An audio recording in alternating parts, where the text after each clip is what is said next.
Okay, this is my video on Cites, which is the Convention of International Trade of Endangered Species, and we'll just get right to it. Cites was founded in 1973 and is an international organization that has written various legislators that ensures the safe international trade of wild and exotic plants and animals, such as the two that have appeared on screen. These two species, wild exotic plants and animals, are considered parts of Cites' checklist for endangered species, which we'll touch on in just a minute, and Cites has taken various actions in order to protect the two species. With the legislation translated in English, French, Spanish, Chinese, and Russian, Cites believes that if they spread awareness on the harmful trading of exotic animals for goods, the public will be more educated about the subject. Cites does this through their articles in their legislation. Articles 3 and 4 and 5 on screen bring up the regulation of trade through Appendixes 1, 2, and 3, which is how trading for these exotic goods may go based on if the species that the goods are from is on a certain level of appendix. Appendix 1 means that the species is incredibly endangered and that trading is very minimal. Appendix 3 is the exact opposite, where the species is not that endangered and trading for their goods is usually mainstream. In order to trade, however, Cites uses Article 6, which is permits and certificates, which is the way that Cites gives permits and certificates to countries to allow the trade of exotic goods to happen in the first place. And once trading, these countries need to take certain measures and certain rules into account, and so that the trade for exotic goods is completely lockstep and nothing bad happens at all. And the aforementioned exotic goods are influential to global economies, with some countries having these goods serve as a foundation for their economies. Notable examples include ivory from Asian elephants in rural China, wood from monkey puzzle trees in Chile, and red panda skins from Nepal in the Asian area. All three of these species are classified as endangered in the Cites checklist of endangered species, and trading is very limited.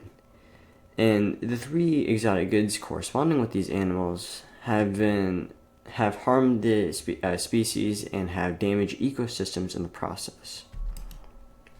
An example of this harmful trade prevention is a Colombian International Shark Workshop, which was an event that had various fishing agencies and governmental organizations from around the world come together in Colombia to work together in order to sustainable trade of Cites-listed shark products.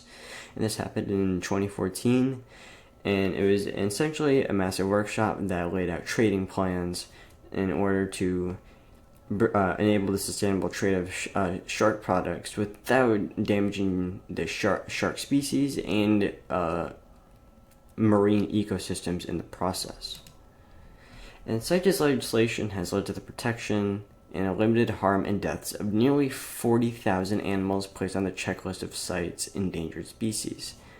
This environmental protection has led to the sustaining of global ecosystems and the prevention of destroying said ecosystems through conservation. And the photo below just shows one of 2,100 pages of the checklist of Cites species, and you can see that the species are placed on various appendixes, as said by the articles in the previous slides.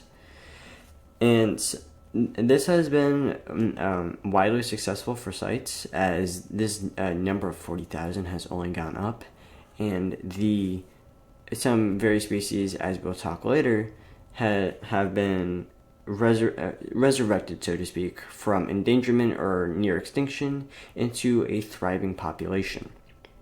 However, Cites has had a plethora of issues in terms of language translation, as well as issues within countries that use this Cites legislator. Said issues include the lack of domestic laws, lack of employee good treatment, and lack of expertise. Furthermore, within the Cites organizations, employees may give trade permits to countries that abuse those said trade permits, which breaches the aforementioned articles in the previous slides and may be counterintuitive to what Cites is actually trying to do with limiting harmful trade. And the image below shows that the high high corruption and low corruption countries that have entered Cites throughout the years. And you can see on the left that high corruption countries have had relatively low entry into Cites, but there are still some corrupt countries, most of which have some sort of massive wealth. And on the right side, a lot of low corruption countries have entered Cites, but that does not stop the high corruption countries from doing whatever they need to do with illegal trade permits in order to boost their economies.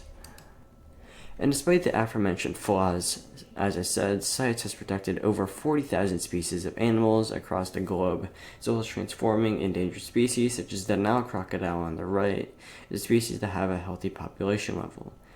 And this destined its number to rise, and as well as the sustainability and healthiness of future ecosystems through the job of Cites.